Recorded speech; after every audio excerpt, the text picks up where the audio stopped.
अरविंद केजरीवाल जी ने एक बात कही थी राजनीति में आने से पहले कि मेरे किसी भी व्यक्ति के ऊपर, चाहे वो मेरी पार्टी का नेता हो, कार्यकर्ता हो, अगर कोई भी आरोप लग गया तो मैं उससे उसी समय त्यागपत्र ले लूं। आपके सारे विधायक उन स्टेट्स में जाकर एक एक साल तक 5 स्टार होटल में रहे। राघव चड्ढा जो आपके नेता थे, जो अपनी इनकम टैक्स रिटर्न में अपनी एनुअल इनकम दिखाते हैं तकरीबन 7-8 लाख, वो अपनी शादी में अपना कमरा एक दिन का 10 लाख रुपए का बुक कराते हैं। अपने घर को बनाने के लिए किसी भी व्यक्ति को अधिकार है कि वो पर्दे चुन सकता है, वो थोड़े बहुत फर्नीचर में अपनी राय दे सकता है, लेकिन उसके घर में टॉयलेट सीट 12 लाख की नहीं लग सकती। आज उस व्यक्ति के घर में 42 करोड़ का रेनोवेशन होता है, 75 एसी लग जाते हैं। नमस्कार, पंजाब केसरी पॉडकास्ट में आपका स्वागत है। हमारे साथ हैं पश्चिमी दिल्ली की लोकप्रिय सांसद कमलजीत सहरावत, जिन्होंने पश्चिमी दिल्ली में तो कमल लहराया ही, और अब वो पश्चिमी दिल्ली इलाके को भी कमल की तरह सुंदर और अच्छा बनाना चाहती हैं। कमलजीत जी, आपका पंजाब केसरी में स्वागत है। धन्यवाद। कमलजीत जी, मैं सबसे पहले ये जानना चाहूँगा, इस टाइम विधानसभा चुनाव का माहौल एकदम गर्म है। जो आम आदमी पार्टी की अरविंद केजरीवाल की जो सरकार है, उसके 10 साल के कार्यकाल को आप कैसे देखते हैं? लगभग 10 साल से अधिक दिल्ली में केजरीवाल साहब को अपनी वर्किंग दिखाते हुए हो गया है। 10 साल एक बार लगातार सरकार में है, कुछ दिन की सरकार में पहले भी रहे। अरविंद केजरीवाल जी के कथनी और करनी दोनों में बहुत बड़ा अंतर है। बात करने में उनसे अच्छी कोई बात नहीं कर सकता, और अगर उनके 10 साल की परफॉर्मेंस में देखो तो एक भी कही हुई बात पर वो, अगर उनको नंबर दिए जाए तो एक भी एजेंडा पर वो पास नहीं होते हैं।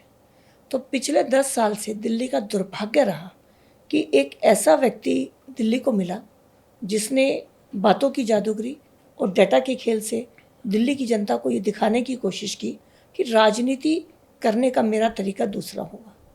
लेकिन आज जब 10 साल बाद हम दिल्ली को देखते हैं तो दिल्ली खुद को ठगा हुआ पा रही है। दिल्ली देश की राजधानी है, और राजधानी होने के नाते हमारा किसी भी फैसिलिटी का या किसी भी चीज़ का पैरामीटर और सिटी से ऊपर होना चाहिए। लेकिन आज दिल्ली की हालत ये है कि दिल्ली में पानी, बिजली, सफाई, शिक्षा, स्वास्थ्य, कोई भी एक ऐसा मुद्दा नहीं है जिस पे दिल्ली की सरकार ने दिल्ली को पीछे धकेलने का काम ना किया हो। तो मेरे हिसाब से 10 साल में केजरीवाल साहब हर प्लेटफॉर्म पे फेल रहे हैं। 100 में से कितने नंबर देंगे 10 साल में आप? 100 में से अगर मैं नंबर देना चाहूँ तो मुझे नहीं लगता कि वो कहीं पे भी 12-15 से ऊपर डिज़र्व करते हैं। मुझे कोई भी उनकी परफॉर्मेंस नज़र नहीं आती। पूरी तरह से फेल है? पूरी तरह से। अच्छा, आजकल मैं देख रहा हूँ कि दिल्ली की सड़कों पर होर्डिंग्स लगे हुए हैं, मेरा केजरीवाल ईमानदार है, केजरीवाल फिर आएंगे। तो ये सर्टिफिकेट कौन दे रहा है? अरविंद केजरीवाल जी ने एक बात कही थी राजनीति में आने से पहले कि मेरे किसी भी व्यक्ति के ऊपर, चाहे वो मेरी पार्टी का नेता हो, कार्यकर्ता हो, अगर कोई भी आरोप लग गया तो मैं उससे उसी समय त्यागपत्र ले लूँगा। आज आरोप उनके ऊपर खुद है अपने साथियों के साथ, और जब वो आरोप है तो वो 2 तरह के आरोप है। एक एक्साइज पॉलिसी का आरोप है, कमीशन 2% से 12% कर देना बहुत बड़ा अपने आप में अंतर है। सारे ऑफिसर्स ने एक्साइज पॉलिसी में कहा कि नंबर 1 तो शराब बेचने के लिए कन्फर्मिंग एरिया जिसमें कि रूल होता है वहीं पर शराब बेचनी चाहिए। उन्होंने नॉन कन्फर्मिंग एरिया को भी इंक्लूड करा दिया, एज कम करा दी, हॉलीडे जो 21 होती थी जिसमें शराब नहीं बिकनी चाहिए उसको घटाकर 3 दिन कर दिया, और इन सब के साथ में शराब बेचने वाली कंपनियों का प्रॉफिट 2% से बढ़ाकर 12% कर दिया, और किकबैक वहाँ पर लिया। ये भी सबके सामने है। अब वो कहते हैं कि कौन कहता लिया है। मैं ये कहती हूँ कि हाँ, आप इस बात का जवाब दीजिए कि गोवा में, मध्य प्रदेश में, हरियाणा में आप चार्टर्ड प्लेन से गए हो। आपकी एडवर्टाइजमेंट का बजट अगर देखें 500-600 करोड़ रहा है। आपके सारे विधायक उन स्टेट्स में जाकर एक एक साल तक 5 स्टार होटल में रहे हैं। राघव चड्ढा जो आपके नेता थे, जो अपनी इनकम टैक्स रिटर्न में अपनी एनुअल इनकम दिखाते हैं तकरीबन 7-8 लाख, वो अपनी शादी में अपना कमरा एक दिन का 10 लाख रुपए का बुक कराते हैं, बाकी कैश छोड़ दीजिए। तो ये सब भ्रष्टाचार के रूप रहे, और फिर ऊपर से शीश महल बनाना। अपने लिए। जो व्यक्ति कहता था कि शीला दीक्षित जी 3 कमरों के घर में ये रहते थे उस टाइम, शीला दीक्षित जी कैसे रहती हैं बड़े घर में, कैसे उनके घर में 10 एसी लगे हैं, कौन इनका पैसा देता है, टैक्स पेयर के पैसे से बिल जाता है। आज उस व्यक्ति के घर में 42 करोड़ का रेनोवेशन होता है, 75 एसी लग जाते हैं और अनेक चीज़ों पे बात करेंगे तो लंबा होगा, लेकिन डीएसआर की एक लिमिट होती है। जब हमें घर मिलते हैं, मुख्यमंत्री को मिलते हैं, मंत्री सांसद हूँ, मुझे भी घर मिलेगा, तो हमारे घर का एक प्रोटोकॉल होता है कि क्या क्या फैसिलिटीज़ मिलेंगी। उन सारे प्रोटोकॉल्स को हटाकर इनके घर में वियतनाम का पत्थर लग जाता है, 8 लाख के पर्दे लग जाते हैं। तो भ्रष्टाचार का इससे बड़ा कोई सबूत क्या हो सकता है। तो केजरीवाल साहब भ्रष्टाचार में उनकी पार्टी तो रही जो रही, खुद भी लिप्त रही हैं। ये दोनों घटना इसका पूरा सबूत है। आजकल दिल्ली बीजेपी उनके शीश महल जो आप लोगों ने दावा किया और उसमें कोई टॉयलेट का कोई मैटर हुआ है, वो क्या है? अपने घर को बनाने के लिए किसी भी व्यक्ति को अधिकार है कि वो पर्दे चुन सकता है, वो थोड़े बहुत फर्नीचर में अपनी राय दे सकता है, लेकिन उसके घर में टॉयलेट सीट 12 लाख की नहीं लग सकती, 14 लाख की नहीं लग सकती। उसके घर में डिनर सेट चांदी के नहीं हो सकते हैं, कर्टन्स 8 लाख के नहीं हो सकते हैं। तो ये जो टॉयलेट सीट जो पता चला, जो कि उतार ली गई, लेकिन उससे पहले वो नज़र में आ चुकी थी जब इनका घर खाली हुआ, वो गोल्ड प्लेटेड थी। तो टॉयलेट सीट का गोल्ड प्लेटेड 14 लाख का होना बहुत बड़ा सवाल है। पीडब्ल्यूडी का कहना कि हमने नहीं लगाई, किसी ने तो लगाई होगी। केजरीवाल साहब तो तनख्वाह से लगा नहीं सकते जितनी उनकी एज अ सीएम सैलरी है, उनकी वाइफ पहले ही नौकरी छोड़ चुकी है। तो ये जो 14 लाख की उनके घर में टॉयलेट सीट लगी है, इसी को लेके भारतीय जनता पार्टी ने सवाल उनसे पूछा है। अच्छा मैम, जैसे आप एक महिला हैं और महिलाओं की सुरक्षा को भी दिल्ली में काफ़ी देखती हैं, जिस वक्त मुख्यमंत्री आवास पर जो इन्हीं की महिला सांसद है, उनके साथ जब मारपीट हुई तो आपके दिमाग में, दिल में क्या है? पार्टी अलग अलग होने के बाद भी स्वाति मालीवाल जी इन्हीं की पार्टी की थी, लेकिन मन में बहुत तकलीफ हुई क्योंकि वो दिल्ली की महिला आयोग की अध्यक्ष भी थी, इनके बुरे टाइम की साथी भी थी, और आज वो राज्यसभा से सांसद है। सांसद का मतलब इससे बड़ी कोई पंचायत नहीं है जहाँ के हम सदस्य हैं। मैं लोकसभा से हूँ, राज्यसभा से। हमें हर जगह, अगर हम एक आम आदमी को भी कह दें हम सांसद हैं, तो वो आदर के भाव से देखते हैं और बात सुनते हैं। अपने ही पार्टी के मुखिया के घर जाकर उनको अगर उनके प्राइवेट स्टाफ के साथ में इस तरह की घटना का सामना करना पड़ा, अभद्रता हुई, काफ़ी कुछ कहा गया है, मैं उन बातों को रिपीट नहीं करूँगी। जहाँ की केजरीवाल साहब मौजूद थे, केजरीवाल साहब का एक भी बयान नहीं है। अगर मान लीजिए विभव कुमार से स्वाति जी की कोई पर्सनल थी, तो भी अरविंद केजरीवाल जी को न्यूट्रल होकर दोनों की बात सुननी चाहिए थी, लेकिन उन्होंने स्वाति मालीवाल जी को सुना ही नहीं। और अब वैभव कुमार जी को उन्होंने पंजाब का चीफ सलाहकार भी बना दिया, पंजाब सरकार का, और उन्हें एक राज्यसभा सांसद का घर खाली कराकर भी उनको वहाँ पर घर दिलवा दिया। इसका मतलब है कि आप महिलाओं की तो छोड़िए, एक संसद के सदस्य को भी आप आदर नहीं दे सकते हैं। तो ये बहुत बड़ा सवाल आया कि इस व्यक्ति की मानसिकता कैसी है, ये किस तरह का माइंडसेट रखता है कि इसके लिए कोई आदमी कोई मायने नहीं रखता, ये अपने सामने किसी को कुछ नहीं समझते हैं।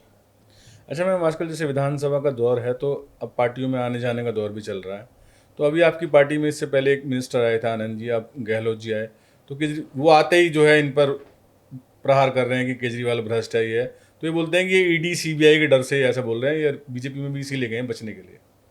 देखिए, कैलाश गहलोत जी 10 साल से इनकी पार्टी के सदस्य रहे, चुनाव लड़े और इनकी कैबिनेट का हिस्सा भी रहे, लेकिन उस व्यक्ति को अगर आज मैं असेस करूँ, पहले तो कभी असेस नहीं किया, लेकिन आज असेस करूँ तो देखती हूँ कि उन्होंने इनकी तरह बड़ा घर नहीं लिया। यानी जो पार्टी की आइडियोलॉजी थी उसको अरविंद केजरीवाल जी ने फॉलो नहीं किया, लेकिन कैलाश गहलोत जी ने फॉलो किया। उन्होंने कभी भी सरकारी सुविधाओं को, अपनी गाड़ी रखी, अपनी चीज़ें रखी, और कभी बहुत ज़्यादा किसी से कन्फ्रंट्रेशन में नहीं रहे, अपना चुपचाप काम किया। सरकार अगर हर व्यक्ति से लड़ेगी, वो चीफ सेक्रेटरी से भी लड़ेंगे, वो ऑफिसर से भी लड़ेंगे, वो एलजी से भी लड़ेंगे, वो सेंट्रल गवर्नमेंट से भी लड़ेंगे, तो वो काम कब करेंगे। और इसका सबसे बड़ा उदाहरण इस बात का है कि जब उमर अब्दुल्ला जी बने तो केजरीवाल जी ने कहा कि मुझसे सीखिए सरकार कैसे चलती है, और उनका अगले दिन बयान आ गया कि नहीं, केंद्र और राज्य सरकार दोनों एक गाड़ी के दोनों पहिए हैं और दोनों को साथ मिलकर चलना चाहिए। अब बात करें कैलाश जी की। कैलाश जी इनके साथ थे, इनकी चीज़ों को वो एक हद तक सहते रहे होंगे क्योंकि उनके साथी थे, लेकिन एक समय शायद किसी भी आदमी की लाइफ में आता है उसकी कॉन्शियस कहती है और नहीं, तो वो समय कैलाश गहलोत जी की उसमें आया हुआ। और रही बात ईडी सीबीआई, इनके लिए तो सबको ब्लैकमेल करना इनका काम है और इनको दूसरे भी, दुनिया कैसी मेरे जैसी, तो सब अपने जैसे नजर आते हैं। अच्छा मैम, एक चीज़ ये बताइए कि जैसे जब हम चुनाव में जाते हैं तो वो कहते हैं जी हमारा फेस है केजरीवाल, दिल्ली बीजेपी में सीएम का फेस कौन है? भारतीय जनता पार्टी एक विचार है, एक संगठन है और आज एक डेवलपमेंट का तरीका है कि विकास कैसे होता है। तो दिल्ली हमारे लिए, मैं कहूँ चैलेंज नहीं है, चैलेंज है, लेकिन इस चैलेंज में भारतीय जनता पार्टी के सभी साथी एक होकर चुनाव लड़ रहे हैं। केजरीवाल के खिलाफ उनकी किए हुए कामों को हम जनता के बीच में लेकर जा रहे हैं, अपने विकास की रणनीति लेकर जा रहे हैं। तो दिल्ली में कोई एक चेहरा दें या सभी मिलकर लड़ें, ये संगठन का अपना एक सोच रहती है। तो इसमें कोई ऐसी बात नहीं है। भारतीय जनता पार्टी का हर व्यक्ति कमल का फूल है, मैं भी हूँ और हमारे संगठन का हर साथी है। तो हम सब मिलकर भारतीय जनता पार्टी का चेहरा बनकर चुनाव लड़ रहे हैं और भारतीय जनता पार्टी समय आने पर जैसा भी होगा निर्णय ले लिया जाएगा। लेकिन हम कोई घबराहट में नहीं है कि हमें कोई चेहरा देना चाहिए। इनके किए हुए कर्म ही आज इनके लिए सबसे बड़ा दुख बनेंगे और जिस तरह से दिल्ली राजधानी को इन्होंने किसी भी शहर से पीछे पहुंचाने में अपनी कोई कसर नहीं छोड़ी है, दिल्ली की जनता उसका जवाब देगी। नहीं, आपका जो मुद्दा है वो होने वाला क्या है? आप विकास की बात करेंगे या जो इनकी विफलताएं हैं या इनका भ्रष्टाचार है, आपके लिए क्या मुद्दा है? देखिए, दोनों ही मुद्दे रहेंगे। अगर मैं कहूँ कि केजरीवाल का फेलियर, भ्रष्टाचार हमारा मुद्दा है, वो मुद्दा नहीं है, वो तो सच्चाई है, वो तो जनता के सामने है। आज अगर हम कहीं पर भी जाते हैं, पानी की बात करें, दिल्ली के अंदर पीने के पानी की कमी है, पानी गंदा आता है। यमुना में अमोनिया लेवल इतना बढ़ा हुआ है कि उस पानी को टच करने से ही आपको बीमारी हो सकती है। कोर्ट ने ऑर्डर दिया कि उसके किनारे घूमने भी ना जाए। ये यमुना की हालत है। तो पीने के पानी की कमी है। अगर भगवान थोड़ी मेहरबानी दिल्ली पे कर दे, थोड़ी सी बारिश ज़्यादा हो जाए तो टोटल दिल्ली पूरी डूब जाती है। और इस बार तो डूबने के साथ दिल्ली ने एक भयानक सीन भी देखा है। 13 लोग दिल्ली में जल भराव में करंट लगने से मृत्यु हो गई और 3 हमारे यूपीएससी के एस्पिरेंट जो होनहार बच्चे थे, तैयारी कर रहे थे, वो राजेंद्र नगर में नाले के टूटने से बेसमेंट में पानी भर के वो मृत्यु उनकी हो जाती है। तो ये इनकी पानी के ऊपर वर्किंग है। अगर आज पॉल्यूशन की बात करते हैं, पॉल्यूशन के लिए पहले पंजाब जिम्मेवार था, लेकिन आज इन्हें पंजाब की पराली नज़र नहीं आती है। आज अगर पॉल्यूशन की बात करें तो इन्हें दूसरी स्टेट जिम्मेवार लग रही है। ऐसा पिछले 4-5 साल से हुआ है कि दिल्ली के बच्चों को पहली बार प्रदूषण की छुट्टियां मिल रही हैं। हमारे और आपके टाइम में हमने होली दिवाली की छुट्टियां देखी थी, लेकिन पहली बार प्रदूषण की छुट्टियां हुई हैं। तो प्रदूषण टोटल फेलियर है। आज कूड़े के ढेर हटाने वाले केजरीवाल कि मैं दिल्ली के 3 कूड़े के ढेर हटाऊंगा, आप कहीं पर भी चले जाइए, आपको कूड़े के ढेर नहीं, ढेर के ढेर लगे हुए दिखते हैं। और वहाँ पे इतनी मक्खियाँ, इतनी गंदगी है कि दिल्ली में कुछ विधानसभा जैसे कि किराड़ी, उत्तम नगर, विकासपुरी, इनमें अगर महामारी फैल जाए तो कोई बड़ी बात नहीं है। दिल्ली जल बोर्ड, शीला दीक्षित जी 2013 तक थी, दिल्ली जल बोर्ड 500 करोड़ प्लस में था। आज दिल्ली जल बोर्ड 70,000 करोड़ माइनस में चला गया। बिजली की बात करते हैं, दिल्ली में 2 मेनली कंपनी के ऑनर हैं जो सप्लाई करते हैं। एक हमारे करते हैं जो अनिल अंबानी जी करते हैं और दूसरी हमारी टाटा की है। टाटा की जो कंपनी है वो प्रॉफिट में है और जो 2 कंपनी जिनको अंबानी जी हेड करते हैं वो 26,000 करोड़ माइनस में है। सेम टैरिफ, सेम कंडीशंस, ऐसा कैसे हो सकता है? आज डीटीसी, अगर डीटीसी को तकरीबन 1,000 बस दी है तो फेमा ने दी है, सेंट्रल गवर्नमेंट ने ई बसेस दी हैं दिल्ली गवर्नमेंट को अपनी सेंटर के प्रोजेक्ट में। यमुना की बात करें, 2980 करोड़ रुपए मेरे सामने गडकरी जी ने अरविंद केजरीवाल जी को दिए थे, क्योंकि उस समय मेयर थी और गडकरी जी जल शक्ति मंत्री थे अरविंद केजरीवाल जी उस समय मुख्यमंत्री थे कि आप इन नालों को साफ कर दीजिए ताकि यमुना साफ हो जाए। वो 2980 करोड़ रुपए भी पता नहीं कौन से भ्रष्टाचार की भेंट चढ़ गए। तो कुल मिलाकर जो दिल्ली के मुद्दे हैं, अब हम बेसिक सोशल सर्विसेज की बात करते हैं। किसी भी सरकार का काम होता है राशन कार्ड बनाना, वृद्धों को पेंशन देना, ये किसी भी सरकार को करना चाहिए।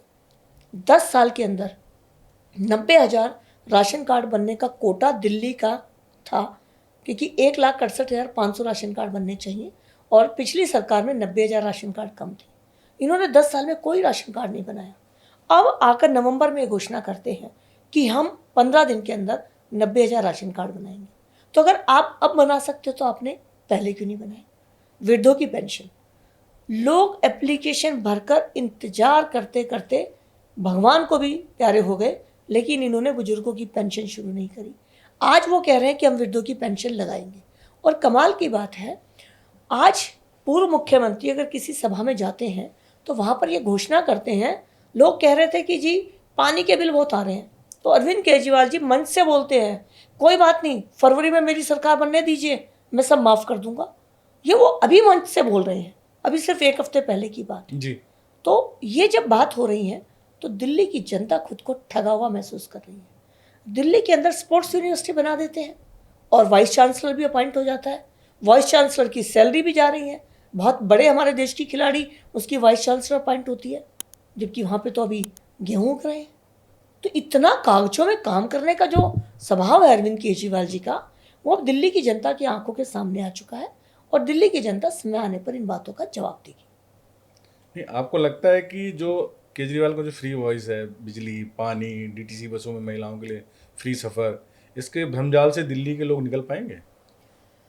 देखिए, बिजली, पानी और जो आपने बसेस की बात करी है, ये सब फैसिलिटीज़ देने के बाद भी दिल्ली घाटे में नहीं जा सकती थी। आज दिल्ली 7,000 करोड़, हमारा दिल्ली का बजट फाइनेंशियल डेफिसिट में चला गया। आज़ादी के बाद ये पहली बार है कि दिल्ली का बजट घाटे में गया है। अगर बसों में घोटाला ना हो, जो क्लस्टर बसेस के साथ में इनका टाई अप है, अगर भ्रष्टाचार ना हो तो मुफ्त से फ़र्क नहीं पड़ रहा था। अगर पानी को ये मैनेज करते, अगर पानी की लाइनें बदलते, एसटीपी लाइन लगाकर उस पानी को साफ करके सप्लाई करते, तो पानी की कोई दिक्कत नहीं थी। आज दिल्ली जल बोर्ड अगर 70,000 घाटे में गया है तो वो इनकी भ्रष्टाचार की वजह से, इनकी अदूरदर्शिता और इनकी मैनेजमेंट फेलियर की वजह से गया है। तो दिल्ली की जनता को सोशल वेलफेयर की जो स्कीम्स है, राशन होता है, पेंशन होती है, कुछ वृद्धों को होता है, वो सब मिलना ही चाहिए, वो स्टेट का काम होता है। लेकिन आप एक बात देखिए, मैं गवर्नमेंट स्कूल में पढ़ी हूँ, मैं उत्तम नगर में पैदा हुई हूँ, मैं अनऑथराइज कॉलोनी में पैदा हुई हूँ, और जहाँ मैं पैदा हुई मेरे घर में लाइट नहीं थी और मैंने मिट्टी का तेल 10 लीटर की लेने के लिए मैं खुद लाइन में 2-2 घंटे के लिए मैं लगी हूँ। चीनी लेने के लिए राशन कार्ड की लाइन में मैं लगी हूँ।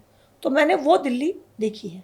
आज जब हम बात करते हैं दिल्ली की, तो दिल्ली के अंदर जो डेवलपमेंट, उत्तम नगर की अगर मैं बात करूँ तो मैं उत्तम नगर को पीछे जाता हुआ महसूस कर रही हूँ। तो ये जो अरविंद केजरीवाल जी का मॉडल रहा, कहने का कुछ करने का कुछ, ये उसकी वजह से हुआ कि दिल्ली की जनता को जो उसका हिस्सा मिलना चाहिए था विकास का, वो नहीं मिला है। अब जैसे विकास की बात करें तो आपको अपना 3-4 महीने का कार्यकाल हुआ, मोदी जी ने कहा था सब लोग अपना 100 दिन का रिपोर्ट कार्ड देंगे। आप अपना रिपोर्ट कार्ड बताएं 100 दिन का।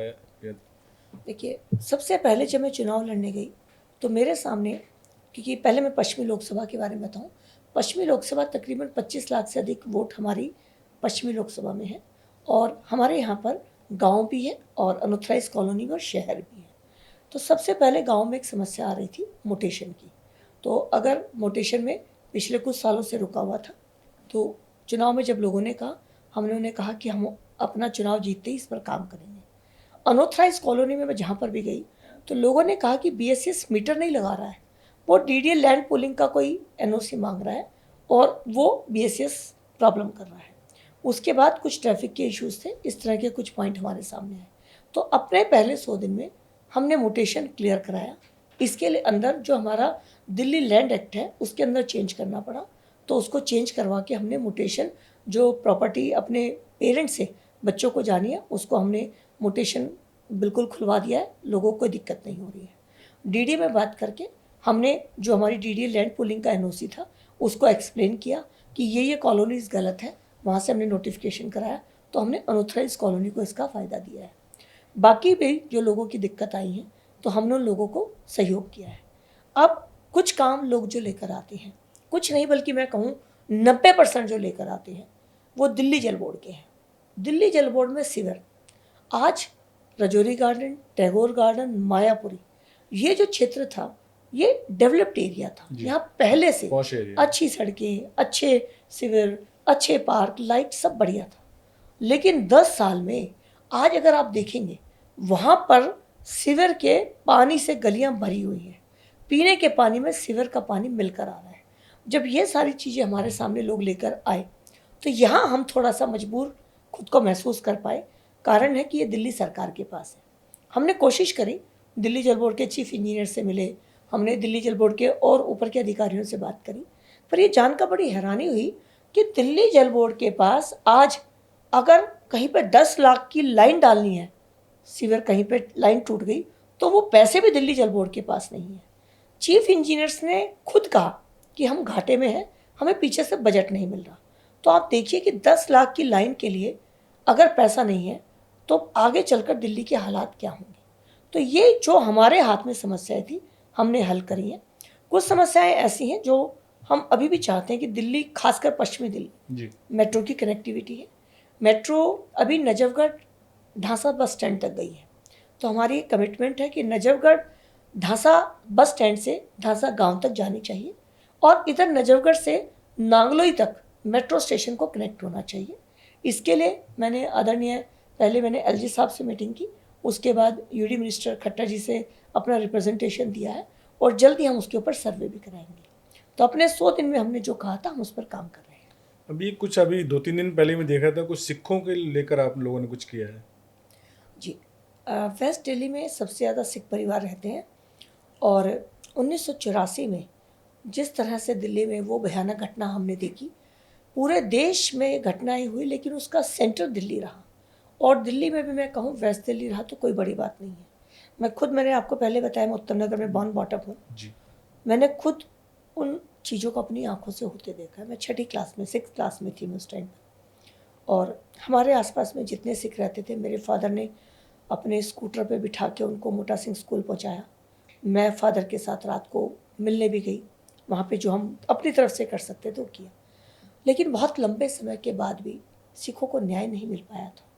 तो सबसे पहला न्याय तो 16 साल बाद अटल बिहारी वाजपेयी जी ने दिया था कि जब उन्होंने इन दंगों की जांच करने के लिए नानावती कमीशन बनाया था और उस कमीशन की रिपोर्ट आने के बाद केस चला और दोषियों को सजा भी हुई है। एक उनकी बहुत लंबी पेंडिंग डिमांड थी, कुछ नौकरी उनको उस समय पे कमिट की गई थी जब सरकार थी, लेकिन वो काम हुए नहीं थे।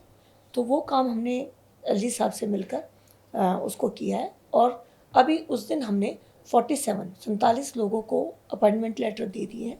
437 लोगों का अभी वेरिफिकेशन 15 दिन के अंदर हो जाएगा, उनको भी मिल जाएंगे।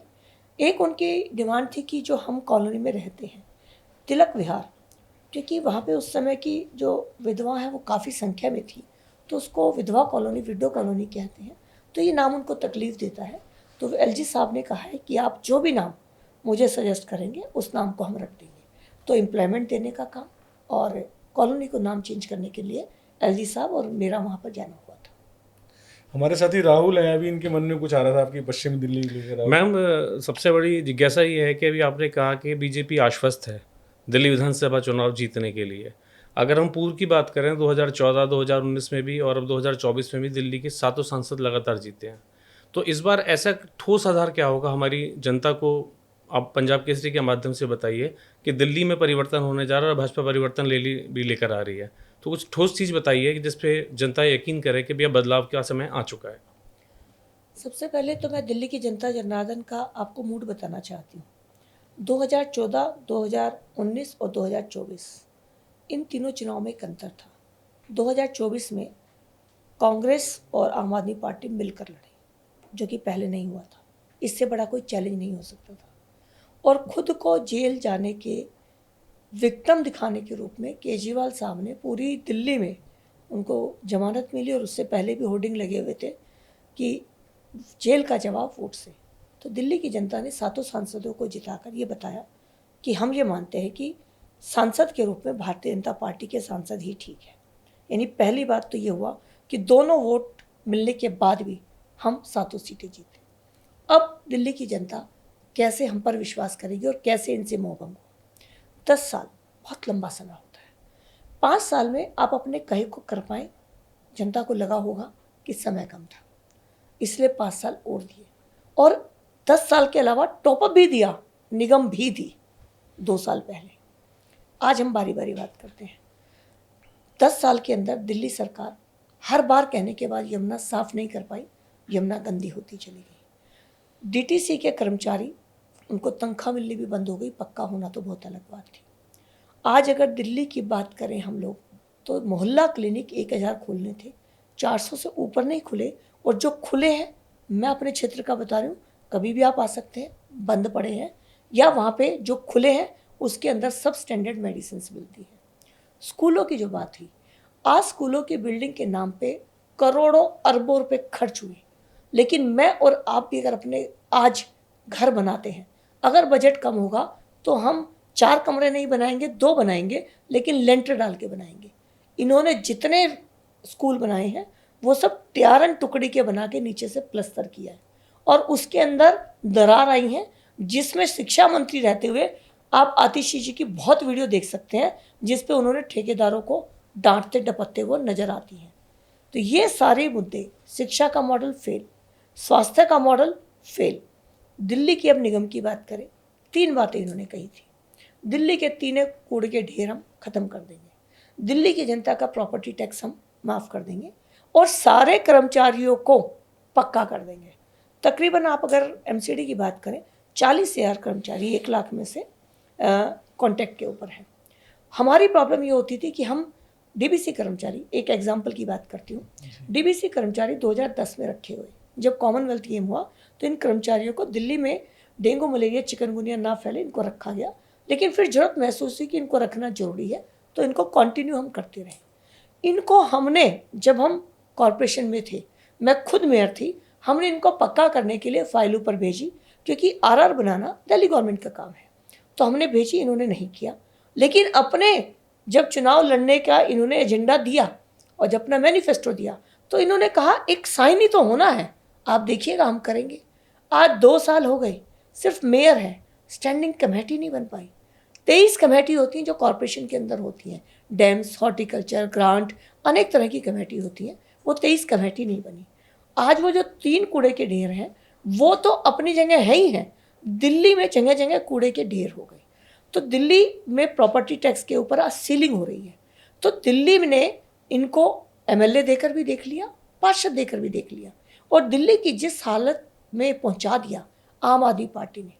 जब डेंगू मलेरिया चिकनगुनिया, आम आदमी पार्टी का जब ये सीएम थे और हमारे पास निगम भाजपा के पास थी, तो इन्होंने बड़ी बड़ी ऐड अखबार के अंदर दी, 10 हफ्ते 10 मिनट और 10 बजे, और अपना पानी परतते थे गमले का कि डेंगू मलेरिया भाग जाएगा। ऐसे भागता है क्या? जो एडवर्टाइजमेंट की कॉस्ट शीला दीक्षित जी के टाइम पे कुल मिलाकर 5 साल में 60 करोड़ के आसपास थी, इनकी हर साल 500 करोड़ की होगी। तो ये सारी चीज़ें दिल्ली की सरकार देख रही है, सॉरी दिल्ली की जनता देख रही है। एक इम्पॉर्टेंट बात और है, पहले जब इन्होंने कहा कि मैं फ्री हेल्थ और फ्री शिक्षा दूंगा, लोगों को लगा पता नहीं क्या होने जाना है, उनको बड़ा अच्छा लगा जी। लेकिन आज अगर हम बात करें, मैं सरकारी स्कूल में पढ़ी हूँ, मैंने कभी फीस नहीं दी। मैं उत्तम नगर में, बार बार उत्तम नगर कह रही हूँ कि मैं पैदा हुई हूँ, मैं दीनदयाल हॉस्पिटल में इलाज कराने जाती थी, मुझे नीली दवाई भी मिलती थी, मुझे खाने की टैबलेट भी मिलती थी, मुझसे कभी कोई पैसा नहीं लिया गया। यानी शिक्षा और स्वास्थ्य तो पहले दिन से किसी भी स्टेट की रिस्पॉन्सिबिलिटी है, इन्होंने कुछ अलग नहीं किया। वो जो स्लोगन थे बहुत सुंदर सुंदर, उनको आज दिल्ली की जनता समझ चुकी है। इसीलिए आज जब दिल्ली की जनता जाम में फंस रही है, दिल्ली की जनता गंदगी को देख रही है, दिल्ली की जनता जब सीलिंग होते हुए प्रॉपर्टी टैक्स के ऊपर देख रही है, और दिल्ली की जनता 9वीं में 1 लाख बच्चे और 11वीं में 54,000 बच्चे फेल होते हुए देख रही है, दिल्ली के अंदर कोई कॉलेज नया नहीं खुला, ये सब जब बात दिल्ली की जनता देख रही है, पीने का पानी नहीं, बिजली के लिए कोई सोलर सिस्टम नहीं। दिल्ली देश की राजधानी है, अपने आप में एग्जाम्पल होना चाहिए। सस्टेनेबल डेवलपमेंट के 18 टारगेट को हम दिल्ली को पूरा करना चाहिए, जिसमें पहला है कि हमारा अपनी डिपेंडेंसी कम होनी चाहिए। तो कोई काम दिल्ली का इस पे होता हुआ नजर नहीं आ रहा है। तो इस वजह से दिल्ली की जनता आज मुझे लगता है इनकी सच को समझ चुकी है, इनके झूठ से बाहर आ चुकी है। और भारतीय जनता पार्टी ने बाकी स्टेट्स के अंदर और सेंटर के अंदर काम करके दिखाया है। आज 11वें नंबर से अगर इकॉनमी 5वें नंबर पर है तो जनता जनार्दन ने मौका दिया तभी है। तो आज जनता जनार्दन इस बात को, जनता भगवान का रूप है, वो इस बात को समझ चुकी है कि अगर दिल्ली को राजधानी बनाना है तो हमें सेंटर के डेवलपमेंट प्लान को करने वाली पार्टी को लाना होगा। और इसीलिए मैं श्योर हूँ कि हम सच बोल रहे हैं। जनता इस बात को समझ चुकी है, इसलिए जनता हमें विकास के वोट पर हमें वोट करेगी। मैम, मैं 4-5 लोगों के बारे में रैपिड फायर में आपसे पूछूंगा, उनके बारे में एक वर्ड में आप मुझे बताइएगा। PM Narendra Modi. Committed, dedicated. मुख्यमंत्री, पूर्व मुख्यमंत्री कहूँगा, अरविंद केजरीवाल। ग्रेट। और प्रदेश अध्यक्ष बीजेपी वीरेंद्र सचदेवा। संघर्षशील, लगनशील। प्रदेश अध्यक्ष कांग्रेस देवेंद्र यादव। दिल बटा सन्नाटा। आपके एरिया के पूर्व सांसद प्रवेश वर्मा। अच्छा काम किया। और अभी प्रेजेंट मुख्यमंत्री आतिशी। पास होने की कोशिश भी नहीं कर रही, साथ में कुर्सी खाली बैठ वो हो गई, मौका मिला था खुद को साबित करती। तो ये थी हमारे साथ पश्चिमी दिल्ली की सांसद कमलजीत सहरावत, जिन्होंने बड़ी बेबाकी से अपनी बातें रखी। देखते रहिए पंजाब केसरी।